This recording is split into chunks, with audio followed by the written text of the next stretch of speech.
Hello and welcome to episode 11 of our AGS Success video blog, bringing the science of learning to you at home. Now, in previous videos we've talked about the distractions that maybe mobile phones can have in our study time. John, is there anything that we've read in terms of study that really clarifies that and makes it really practical for parents and students? Yeah, there was one particular study from 2015 that I looked at where they had hundreds of subjects and they asked them to do an hour's worth of study. Some were asked to keep their mobile phones on their desk, some were asked to put them in their bags, some were asked to put them in another room.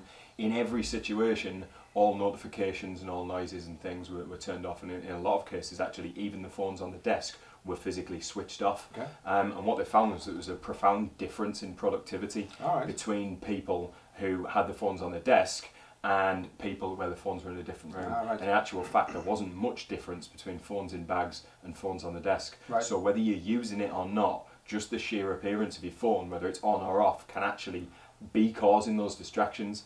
What was also interesting in there was that they then asked people afterwards, without telling them the results, how distracted were you during that? Did you pick up your phone a lot? Were you distracted? And even the people that said that they weren't distracted actually had been when they measured in terms of how productive they are. So I suppose we don't always know how we're being distracted, so you might not always be aware of that danger of the distraction. You might think that you're absolutely fine when actually it's damaging your productivity. What we did see as well is that there was an effect for all the subjects, but actually people who prior to the survey had identified themselves as people that would struggle to put their phone down were affected more than others.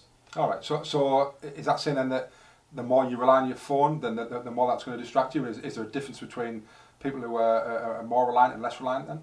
Well, it was interesting actually. There was a second study done in 2016 which looked at the link between not just productivity but also anxiety of using mobile phones. And what they did was they again took about 100 people and asked them to do an hour's worth of study. Some people with the phone with them, some people with the phone in a different room. And what they found was there was a 12% increase in productivity for people who left their phones in the other room. But probably more interestingly, in terms of their levels of anxiety that were measured before and after the experiment, there wasn't any difference between people who kept their phones in the room and people who put them in the other room. There was, however, a massive difference in anxiety for people who reported themselves as regular phone users versus not phone users. So leaving your mobile phone in the other room and having it away from you not only is going to be a benefit for your productivity, but actually seemingly your long-term anxiety, because the anxiety levels for those people who regularly use their phones was generally a lot higher whether it was in the room or not. Interesting. Yeah, so off the back of this, I mean, we've said people take your phones away, but kind of practically, what can students do to kind of help themselves get into that habit? Like we've talked before about doing study in blocks of time. And I think if we follow the general rule of thumb that we've talked about before about doing only 25 minutes of work at a time in terms of independent study, then you're only really 25 minutes away from checking your phone again. So reducing that anxiety levels, rather than thinking I'm not going to have my phone all evening or all day, actually we can all put our phone away for 25 minutes and we can go back to it. So literally blocking that time, 25 minutes, makes it very, very easy for you then to have less anxiety about not being able to see anything on your phone for hours on end. Yeah, so I suppose those two different tips actually support each other to make us generally more productive. Yeah. How about parents then? How can parents support? Parents, dead easy. Take mobile phones off people to start with, but more practically, if students would normally time themselves that 25 minutes, if you've taken their phone off them, you've probably taken their timer off them as well.